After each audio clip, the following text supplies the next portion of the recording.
Y es que no siempre podemos visualizar nosotros que el tabernáculo de Moisés, aquel que tiene atrio, que tiene lugar santo y que tiene lugar santísimo, dice que es solo la representación de un tabernáculo no hecho de manos. ¿Lo ha leído usted en la Escritura? Eso quiere decir que en el cielo, yo no sé qué dimensiones tenga. Debe ser algo sumamente grande, porque nuestro Dios es un Dios grande. Y a Moisés lo invitaron a que conociera, no sé si en visión, algunos se apuntan que cuando subió al monte Moisés se abrió una puerta dimensional y lo llevaron hasta ahí. Bueno, no sé cuál sea su opinión, pero lo cierto es que él vio el tabernáculo no hecho de manos. Y le dijeron: haz todo a Moisés conforme a lo que te fue mostrado en el monte. Cuando Dios actúa, cuando Dios opera, no le gusta que el hombre tome iniciativas. Cuando Dios va a trabajar, Él traza muy bien la manera como nosotros vamos a hacer las cosas y se las revela a aquellos que, como hemos visto los miércoles, se vuelven íntimos de Dios y en su secreto le revela.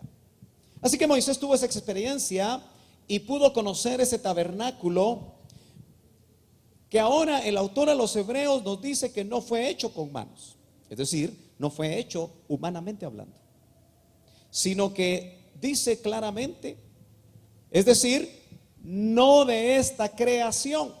Así queda bien claro, ¿verdad? Y ese tabernáculo, yo no sé cuándo se hizo, pero indudablemente que fue creado, fue hecho, no sé de qué forma fue hecho, porque no existe realmente una escritura que nos diga cómo fue hecho, pero puedo estar seguro que tiene un altar de bronce. ¿Qué dice usted? Si no, se lo hubiera inventado Moisés. Así que en el cielo se estaba prefigurando ya, como prefiguraba el altar de bronce que fue edificado, que fue hecho en la tierra, el sacrificio de Cristo. Acuérdense que estos domingos estamos hablando de un Cristo y crucificado. Hablamos del Cordero que fue inmolado desde antes de la fundación del mundo. Y yo creo que cuando vimos ese tema, quizá a algunos les surgieron dudas acerca de, o lo hizo pensar en la eternidad pasada, y este tabernáculo que no es de esta creación. Las preguntas que a mí me vienen, y espero que alguno de ustedes tenga respuestas, porque no siempre uno obtiene respuestas rápido, ¿verdad? Pero si ese tabernáculo tenía altar de bronce, ¿habrían sacrificios en el cielo? La cosa se pone seria. Yo sé que rápidamente vamos a pensar nosotros que en el cielo no hay nada que purificar. Espérese un ratito. Conforme vayamos leyendo, nos van a venir más dudas hoy. Pero note entonces que había un lugar santo que seguramente tenía también su menorá, es decir, el candelero de oro. Y debe haber sido un oro finísimo, porque si estaba de oro en el cielo, Moisés lo tuvo que haber visto de oro para hacerlo de oro en la tierra. ¿Me estoy dando a entender? No era de esta creación. ¿Habrá oro en el cielo? Bueno, Apocalipsis y Juan recibe la revelación que las calles son de oro. Y usted sabe que hay siempre testimonios de aquellos que han ido al cielo y han tenido la oportunidad de regresar. Yo no sé si a esos testimonios usted les cree o no, pero no a todos los testimonios hay que creerles, ¿verdad? Hay que discernirlos en base a la palabra. Pero algunos recuerdo yo que han dicho que esas calles de oro donde han caminado no es un oro amarillo, sino que es transparente. Interesante, ¿verdad? Yo no he ido ahí, no sé cómo sea, pero la Biblia me dice a mí que hay calles de oro. ¿Y usted lo cree? Bueno, entonces hay oro en el cielo. Hace poco miraba un documental de esos que sacan en estos tiempos, algunos que lo ponen a uno temeroso, porque hablan acerca del final, ¿verdad? Y uno siempre, humanamente hablando, dice, bueno, la cosa está seria, ¿verdad? Pero qué lindo que el Señor siempre nos da su promesa que a su amada Él la va a guardar. Amén. Pero han estado investigando mucho desde que un meteoro, no tan pequeño, aunque la atmósfera se desintegró. ¿Se acuerdan que en Rusia provocó más de 1000 heridos? ¿Se acuerdan ustedes? Sí. Y eso fue el año pasado, me parece. Entonces están investigando mucho los científicos y están tratando de prepararse para ver cómo un asteroide o un meteoro de ese tamaño, más grande incluso, que ya ha golpeado la Tierra, según los científicos, puedan realmente ellos hacer algo.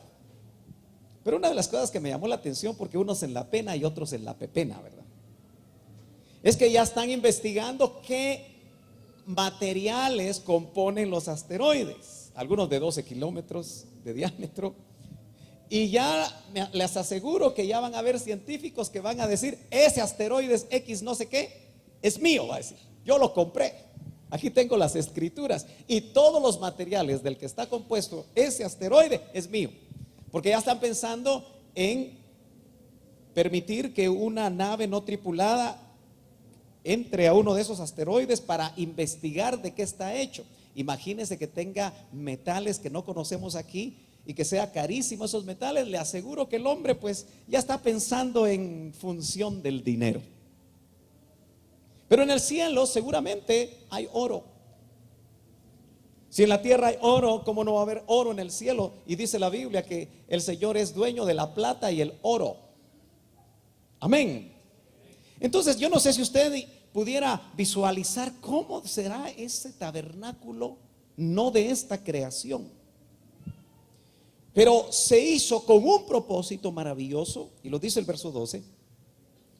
Dice que el sumo sacerdote de los bienes futuros, dice que entra a ese tabernáculo por medio, o mejor dicho, no por medio de la sangre de machos cabríos, que esa era lo que se hacía en la representación terrenal, figurando el sacrificio del Cordero de Dios que iba a venir y que iba a quitar el pecado del mundo. Pero note usted que dice que ese sumo sacerdote, Cristo, entró ahí por medio de su propia sangre. Quiere decir que después de su muerte y de derramar su sangre, Él entró con su sangre en ese tabernáculo no hecho de manos. Y así como lo hacía una vez al año el sacerdote, Él entró hasta el lugar santísimo. Pero dice algo muy lindo: el sacerdote lo hacía cada año. El sumo sacerdote de los bienes futuros, que ese es el tema, lo hizo una vez y para siempre, dice. Una sola vez lo hizo. No era la sangre de un animal, era su propia sangre. Y dice que por hacer eso obtuvo, habiendo obtenido redención eterna para usted y para mí. No es redención temporal, ni siquiera es una redención para 1.000.000 de años. Y redención, algunos pues, aunque la oímos continuamente, no tenemos claro el concepto de redimir, redención. Y por lo menos en el Nuevo Testamento, la palabra que se utiliza ahí para redención nos transmite la idea de comprar en el mercado de esclavos. Eso es redención. Usted y yo, dice la Biblia, que éramos esclavos del pecado. Y aunque usted se considere muy bueno y quizá fue una persona religiosa que no le hacía mal a nadie, que no mataba a una mosca y todas esas cosas que a veces uno tiene en su mente, que no hace mal, la Biblia dice que todos nos descarriamos como ovejas. Así dice la Escritura. Por lo tanto, todos necesitábamos redención. Y Él con su sangre, a precio de sangre, compró. Ese es el concepto de redimir. Nos compró del mercado de esclavos para liberarnos y darnos la oportunidad de ser libres del pecado. Entiéndalo bien, libres del pecado. Y es una redención eterna. Él ya la ganó. Usted no tuvo que hacer absolutamente nada por ella. Ahora nota que no lo hizo en la tierra. Hasta aquí tengo que entender que lo dramático y lo a la vez sublime de la muerte de Cristo en una cruz. Dramático porque nosotros los hombres, cada vez que vemos lo que algunos piensan que fue el sacrificio de Cristo en la cruz, tal vez hasta lloramos, ¿verdad? Porque nuestra alma es tocada. Pero indudablemente debe ser tocado más nuestro espíritu. Pero note que aún lo que sucedió en la cruz, y es que llama la atención que María quería retener al Señor, le dice, las versiones mejores dicen, no me retengas, le dice a María Magdalena, porque Él va a hacer esto que se está mostrando aquí en el capítulo 9 de Hebreos, a presentar la sangre. Entonces qué interesante, porque notamos que uno de los bienes futuros, porque la pregunta es cuáles son esos bienes futuros, es redención eterna. Si alguien me ayuda, y de una vez que se lo lleven a otro lado, porque ya dan instrucciones, que eso no esté ahí por el viento, pero sigue ahí y siempre nos asusta, ¿verdad? Así que por favor siga aquí conmigo. Dice el verso 13, porque si la sangre de los machos cabríos y de los toros, entiéndase, tabernáculo de Moisés, y la ceniza de la becerra, de eso no hablamos mucho, pero usted sabe que esta becerra se exterminó y ya no existía en Israel, desapareció. Pero ¿cuántos saben que los israelitas son buenos científicos? Han ganado por lo menos un 40%, si no el 50% de los premios Nobel, los judíos. Qué cabezones, hombre. ¿No cree usted que nosotros deberíamos de ser un poquito más inteligentes? Porque somos hijos de Dios. Tal vez nuestra mente no ha sido liberada todavía, ¿verdad? ¿Qué dice usted? Amén.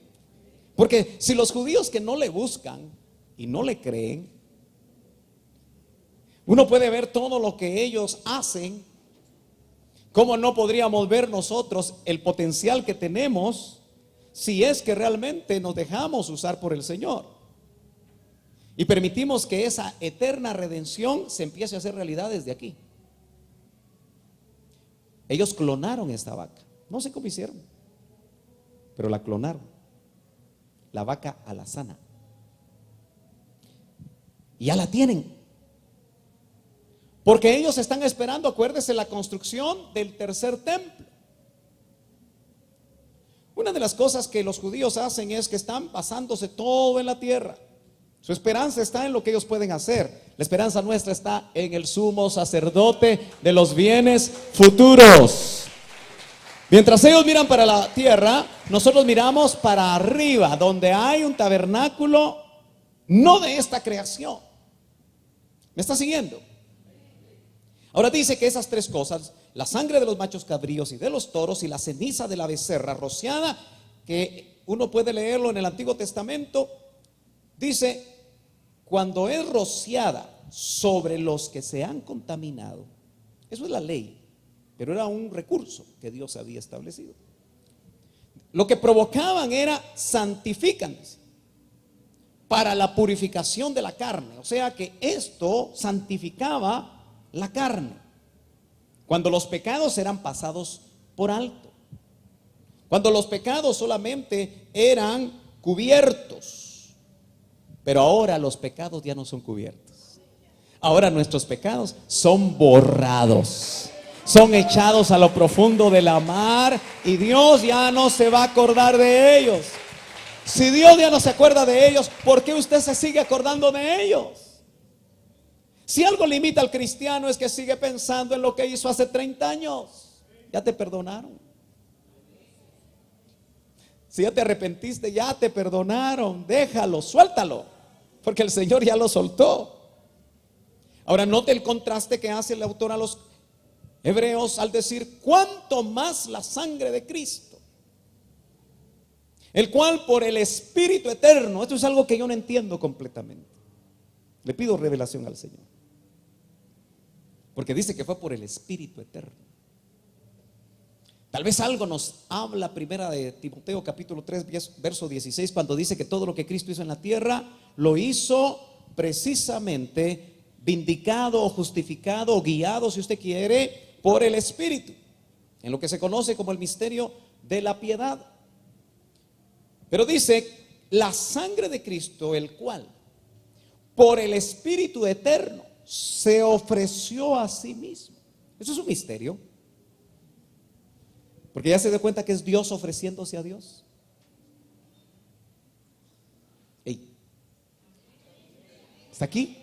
Es Dios, porque Cristo es Dios, ofreciéndose a sí mismo, ofreciéndose a Dios. Misterio raro, difícil de entender, ¿verdad?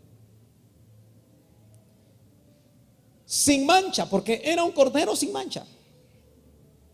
Sin mancha a Dios. La sangre de Cristo, entienda bien, si lo hacía la sangre de los toros y de los machos cabríos y la ceniza de la becerra, que se hacía en holocausto, ¿cómo no purificará vuestra conciencia de obras muertas para servir al Dios vivo? ¿Qué serán las obras muertas? El capítulo 6 de Hebreos dice que dejemos los rudimentos, ¿no es cierto? Que avancemos hacia la madurez, dice la última parte del capítulo 5 de Hebreos, y dice que dejemos ya los rudimentos. Y dentro de los rudimentos está el arrepentimiento de obras muertas. Note que no dice obras vivas. Así que muchas de nuestras obras se les llama muertas, especialmente antes de arrepentirnos, antes de llegar al Señor, porque no producían nada, era producto del esfuerzo humano, y cuando no estábamos con Cristo, producto del pecado. Entonces, note usted que dice: vuestra conciencia de obras muertas. Vuelvo al asunto del pasado. Ahí hay obras muertas. ¿Y cuántos podemos estar todavía con una cadena aquí, otra cadena aquí y otra cadena aquí, y no nos movemos porque el recuerdo de las obras muertas nos detiene? Acuérdense que si no hemos nacido de nuevo, seguimos haciendo obras muertas. Aunque prediquemos, enseñemos, cantemos, toquemos, adoremos y hagamos todo lo que se hace, siguen siendo obras muertas. Pero ¿qué es lo que nos va a purificar? Y ya nos purificó y nos sigue purificando: la sangre de Cristo. ¿Nota el contraste que hace? Dele fuerte el aplauso al Señor si usted lo entendió. Gloria a Dios. Pero no solamente es sumo sacerdote de los bienes venideros, sino que como tal se constituye en mediador de un nuevo pacto. Dice el verso 15: y por eso Él, Cristo, es el mediador de un nuevo pacto. Ningún hombre puede ser mediador de un nuevo pacto, es Cristo el que lo hace. A fin de que habiendo obtenido, o mejor dicho, habiendo tenido lugar una muerte para la redención de las transgresiones que se cometieron bajo el primer pacto. ¿Cuál es el primer pacto aquí? No es el adámico. Los que han estudiado los pactos saben que hay varios pactos. Pero cuando aquí dice el autor y se refiere al primer pacto, está más citando lo que tiene que ver con la ley. Y está citando todo lo que tiene que ver de Cristo para atrás, donde se hacían sacrificios. Entonces, note usted que dice las transgresiones que se cometieron bajo el primer pacto, incluso alcanza, por así decirlo, hasta Adán, porque está hablando de todos los que han pecado antes de Cristo. Yo lo vuelvo a leer otra vez para que usted lo entienda. Dice: y por eso Él es el mediador de un nuevo pacto, a fin de que habiendo tenido lugar una muerte para la redención de las transgresiones que se cometieron bajo el primer pacto, si no nadie se hubiera salvado de Cristo para Adán. ¿Me estoy dando a entender? Los que han sido llamados, y aquí estamos nosotros, reciban la promesa. Ahora no solo de la redención eterna, ¿qué dice su Biblia? Reciban la promesa de ¿qué? Herencia eterna. No es el sumo sacerdote de los bienes futuros. ¿Sabe qué pasa? Que nosotros lamentablemente seguimos pensando con nuestra cabecita no totalmente restaurada, no totalmente redimida, renovada, la mente, en que los bienes de la tierra son mejores que los bienes venideros. Y nosotros quisiéramos una herencia de casas, una herencia de fincas, una herencia de dinero en el banco, o lingotes de oro, o cualquier cosa que sea lo suficientemente valiosa. Pero el sumo sacerdote de los bienes venideros nos hereda y dice que es herencia ¿qué? Eterna, porque somos hijos, pero de bienes futuros. Alguien podrá pensar que está ahorita en problemas económicos. ¿Y de qué me sirve su hermano Sergio? Si con eso no le puedo dar de comer a mis hijos. Mi papá y el suyo, si usted también es hijo, tiene cuidado de nosotros. Él sabe de qué tenemos necesidad. No hablemos mal del Padre, si ha sido bueno con nosotros. Yo los veo rosados a ustedes, algunos bien dados, y eso me indica que han comido bien, ¿verdad que sí? Así que la herencia eterna son los bienes futuros. Yo recuerdo al doctor Ríos cuando nos decía: prestemos poderes del siglo venidero. Eso es lo que hay que hacer. Esos son bienes futuros, poderes del siglo venidero. Ahora note, si usted ha sido llamado, usted también ha recibido la promesa en base al sacrificio de Cristo, no solo de redención eterna, sino que también de herencia eterna. Si usted anda sin mucho dinero en la bolsa, en el bolsillo, en la cartera, no se preocupe, usted es hijo. Y eso es lo más grande que puede tener. Para Dios proveerle es lo más fácil. Pero ¿sabe por qué a veces hay apretura? Porque esa apretura no sirve, hermano. Nadie me puede decir, si ha interpretado bien los tratos de Dios, que la apretura no te ha enseñado algo. Te ha enseñado a ser mejor administrador, te ha enseñado a ser más agradecido, te ha enseñado que no todo es dinero, te ha enseñado tantas cosas. Hasta les han enseñado a algunos que Dios es sanador. Porque el que no tiene para buscar al médico, ¿qué hace? Orar y confiar, y Dios sana. Yo creo que esa experiencia la hemos tenido. Porque donde hay un testamento, póngame atención, yo voy corriendo. Porque donde hay un testamento, dice, necesario es que ocurra la muerte del testador. Nosotros tenemos un Viejo Testamento y tenemos un Nuevo Testamento que es correlativo con el Nuevo Pacto. ¿Estamos de acuerdo? Entonces, aquí va a decir algo interesante. Y es algo que nosotros entendemos. Cada vez que muere un familiar y un abogado nos cita, si es que nos dejó algo, ¿verdad?, va a leer el testamento. Es una idea que entendemos todos. Pero para leer un testamento, ¿qué tiene que hacer el abogado? ¿Qué tiene que esperar el abogado? Que se muera la persona. ¿Verdad que sí? Por eso a veces se oye de historias donde los hijos que quieren que rápido se muera el viejito para que les herede, hasta lo ayudan, ¿verdad?, para que se vaya más rápido. Pero esa es la verdad que está diciendo el verso 16. Donde hay un testamento, entiendas el nuevo, necesario es que ocurra la muerte del testador. Y eso ocurrió en la cruz del Calvario. Pues un testamento es válido solo en caso de muerte. puesto que no se pone en vigor mientras vive el testador. Por eso sabemos que mientras Cristo estuvo con vida, el nuevo pacto, el Nuevo Testamento, las verdades que están ahí no estaban vigentes. Por eso Cristo vivió bajo la ley y murió bajo la ley. Pero una vez muere y por supuesto resucita, se le da vigencia a las verdades del nuevo pacto y de ese testamento que es el que tenemos.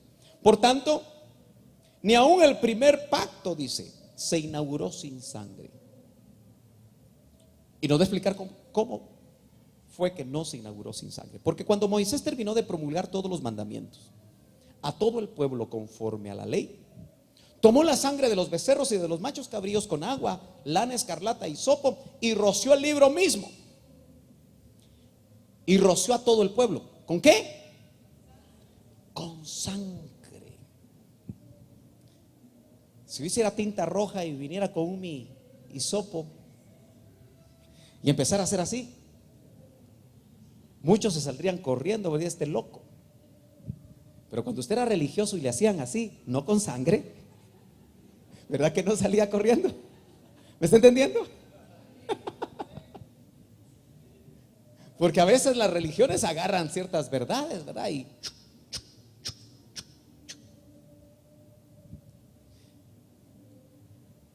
yo más de algún caso he sabido que cuando esa agua bendita para un hijo de Dios que se fue a meter ahí, le llegó, terminó endemoniado. Quiere decir que hay poderes que se mueven del lado negativo en la religión. Y Marley sabe quién es, ¿verdad? ¿Lo digo o no lo digo? Bueno, él lo ha dicho públicamente. Fotito, el que por ir a ver de joven, porque a él le gustaba, quería ir a ver ¿cómo se llaman esos órganos de tubos, verdad? Que se colocan en esos lugares, que a él siempre le interesó. Y no se dio cuenta que pasó por ahí, ya sabe quién, ¿verdad? Y le llegó algo. Y se endemonió. Bueno, yo pongo este ejemplo, ¿sabe por qué? Porque ¿qué no hará y qué no haría cuando estaba el antiguo pacto? La sangre rociada. Porque yo quiero que usted vea a Moisés con sangre, untando, qué locura, ¿verdad? De sangre el libro, donde estaban las leyes. Era el pacto que Dios había establecido con ellos y al pueblo. Y Pedro dice que nosotros también ahora nos hemos acercado a la sangre rociada, pero ya no es literal. Porque los bienes futuros ya no son literales. Entonces en algún momento uno como ministro dice, rociamos la sangre de Cristo, es un acto ministerial, pero ya no es literal la sangre. Y la sangre rociada es para obediencia. Así lo dice Pedro. Así que nosotros necesitamos mucha sangre rociada, hermanos. ¿Qué dice usted? Para que podamos obedecer. Pero aquí lo que está tratando el autor es que el primer pacto tuvo que ver con sangre. Y también el nuevo pacto. Diciendo, esta es la sangre del pacto que Dios ordenó. Es Moisés todavía. Y de la misma manera roció con sangre tanto el tabernáculo con todos los utensilios del ministerio. Yo me pregunto, ¿haría eso Cristo en el tabernáculo no hecho de manos? Probablemente. Porque acuérdense que lo que se hacía aquí en la tierra, en la representación de lo que era del cielo, no podía ser bajo la iniciativa humana. Tenía que haber revelación. Por eso los viernes que estamos enseñando el orden de la alabanza y la adoración, nos estamos dando cuenta que todo viene de Dios. No lo deja al criterio humano, hermano. La iglesia no puede estar al criterio humano. Amén. Y según la ley, bueno, no solo el tabernáculo, para terminar el 21, sino cada uno de los utensilios del ministerio dentro del tabernáculo. Y según la ley, antiguo pacto, primer pacto si usted quiere en este contexto, casi todo es purificado con sangre. Ese casi todo lo deja uno preocupado, ¿verdad? Y lo que deja fuera el casi. Y sin derramamiento de sangre No hay perdón, hermanos. Usted cuando nació de nuevo, tuvo que acudir a la sangre de Cristo para que le fuera aplicada. Porque ese derramamiento que por fe creemos que fue hace 2000 años, nos trajo el perdón de nuestros pecados, hermano. El perdón de nuestros pecados. Aleluya. Yo platicaba con algunos de los servidores hoy. Qué lindo es servir a Dios, ¿verdad? El que no sirve con gozo de lo que se está perdiendo. Porque todo este trabajo lo han hecho para que nosotros les sirvamos. Así lo dijo antes el autor. Por tanto, verso 23, aquí viene una bola rápida. A ver si tiene guante. Por tanto, fue necesario que las representaciones de las cosas en los cielos, entiéndase tabernáculo de Moisés, fueran purificadas de esta manera, con sangre. Pero mire lo que dice abajo. Pero las cosas celestiales mismas, con mejores sacrificios que estos. ¿Qué ventana de misterio se abre ahí, hermano? Entonces se necesitaba purificar las cosas celestiales. Lea bien su Biblia, ¿la trajo?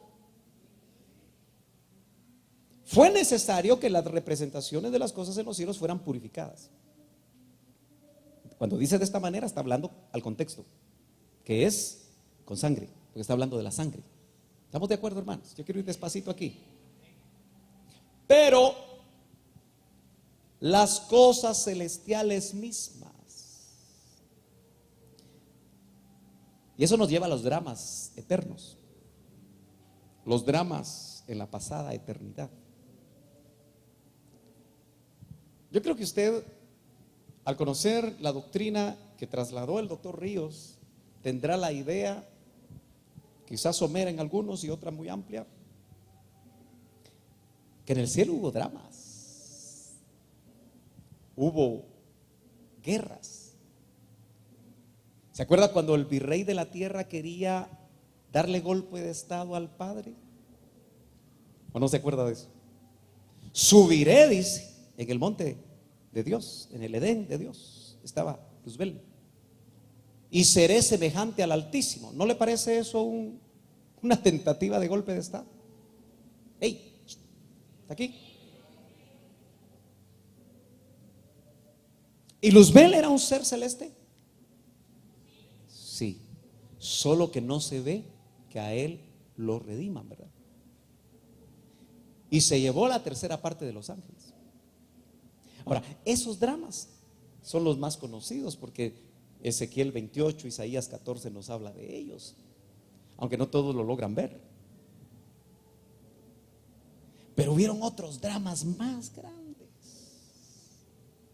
más atrás, del cual no tenemos nosotros mucho conocimiento, pero que encaja dentro de lo que aquí dice. Pero las cosas celestiales mismas, por supuesto no Dios, no el Padre, no el Hijo, no el Espíritu Santo.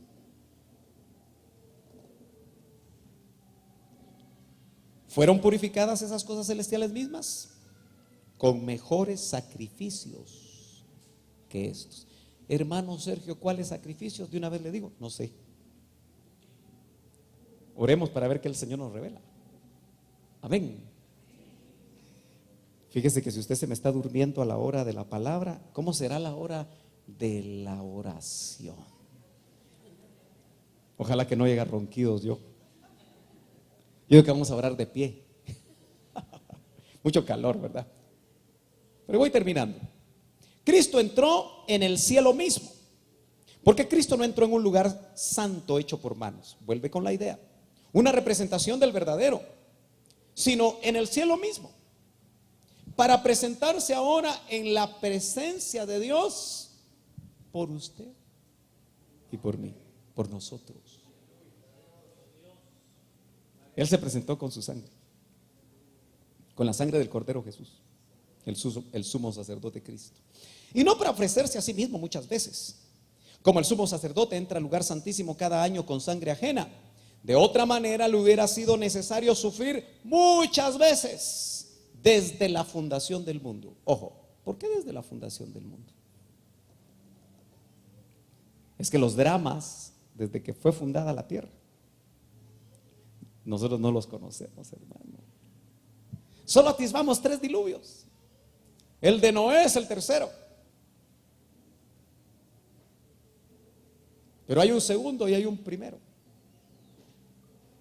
Y el tema no es ese, pero habla de juicios en la tierra.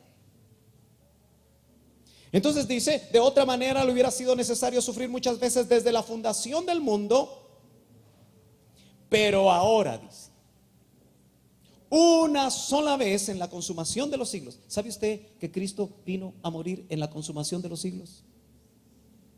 El original dice la consumación de los aiones. Y es que los aiones son ciclos donde el Señor trata.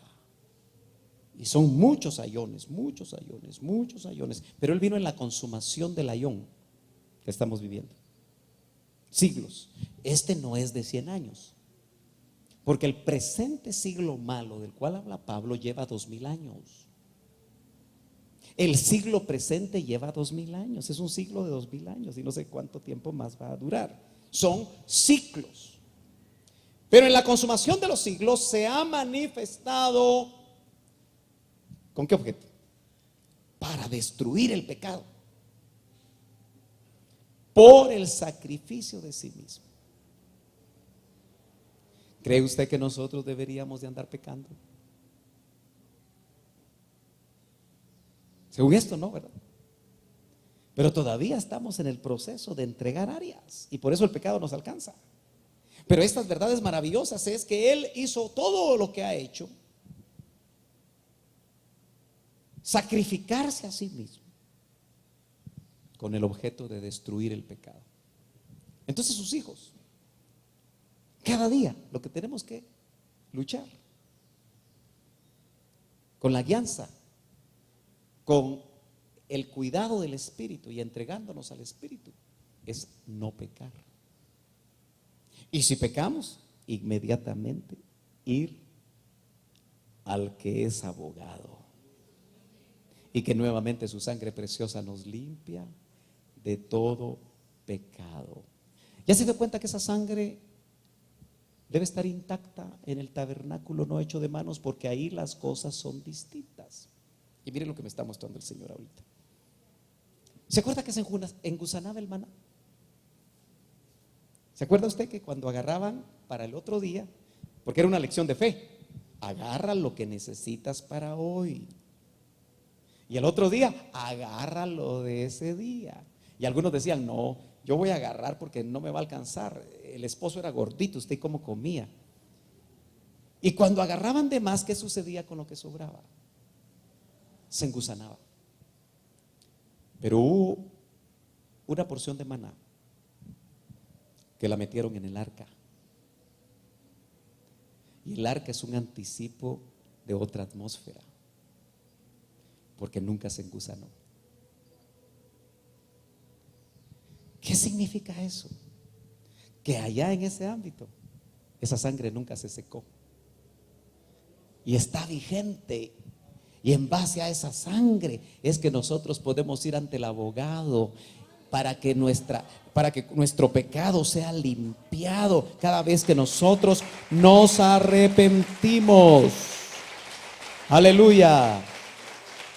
Y nos apartamos, porque aquel punto es apartarse. Porque si no nos apartamos, si tú sabes que donde vas a pasar te van a hacer ojitos que te llevan al pecado, ya no camines por ahí, hombre. Está bueno que oren por ti, está bueno que te ministren, está bueno que te arrepientas, pero si vuelves a caminar por ahí, vas a volver a caer, porque la carne, decía el doctor Ríos, y es una gran verdad, no se convierte. ¿Sabe usted eso? Aleluya.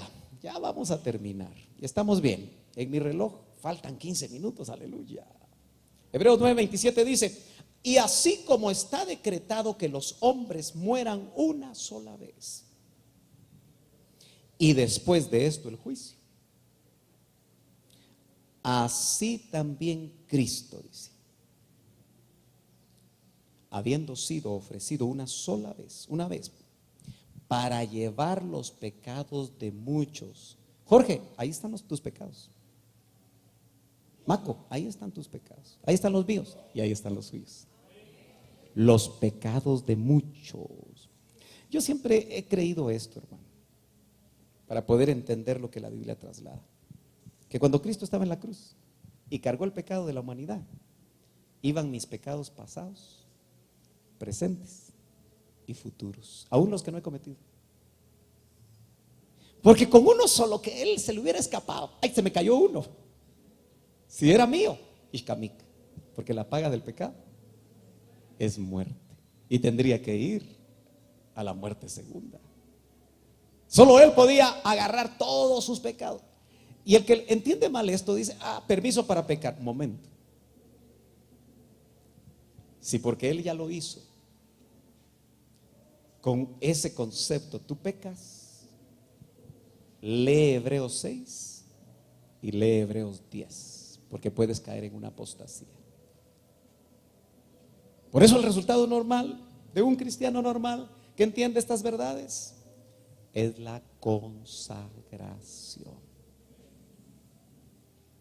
Dice: habiendo sido ofrecido una vez para llevar los pecados de muchos. Esta es la gran esperanza que tenemos. Aparecerá por segunda vez. Solo que ahora que aparece por segunda vez, dice que aparece sin relación con el pecado. Porque en la primera venida Él cargó el pecado de todos nosotros. Pero en la segunda, que tiene dos fases, ya no aparece en relación con el pecado. La primera cita fue como cordero. Su segunda cita va a ser como león. Pero antes tiene una secreta, que viene como esposo a recoger a su esposa, que se ha vestido y se ha preparado de lino fino. Aleluya. Esa segunda vez, sin relación con el pecado, para salvación, dice. Y no, ya nos salvó, pues. Es que hay que ver de qué clase de salvación está hablando. Aquí nos va a salvar de los juicios que vienen. Para salvación, y yo le subrayo eso en este verso, de los que ansiosamente. Esa es la actitud nuestra ahora. ¿Usted está ansioso por el dinero que no tiene? ¿Está ansioso por la esposa que todavía no ha encontrado? ¿Está ansioso por las deudas? ¿Está ansioso por cualquier situación? Esa ansiedad no le conviene. La que nos conviene es estar ansioso. ¿Y qué es estar ansioso, hermano? Los médicos, cuando dicen usted está ansioso, a veces dicen tuvo un ataque de ansiedad, le dicen a uno, ¿verdad? Y es feo estar ansioso, ¿verdad? En el sentido negativo.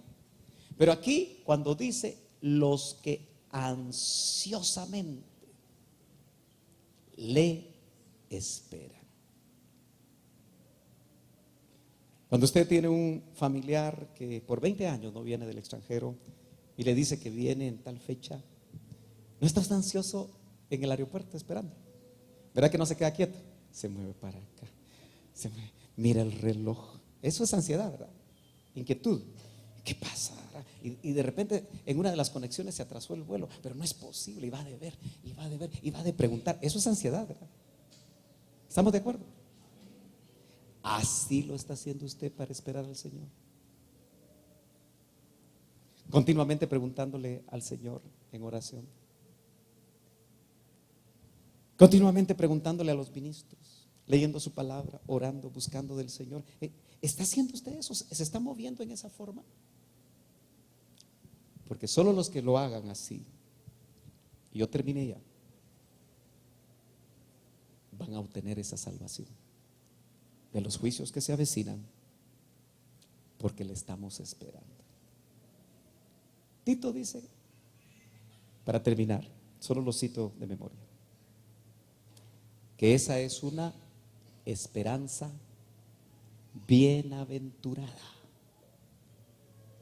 Si usted le espera ansiosamente es porque tiene esperanza. Y sentadito, vamos a entrar de lleno a la oración.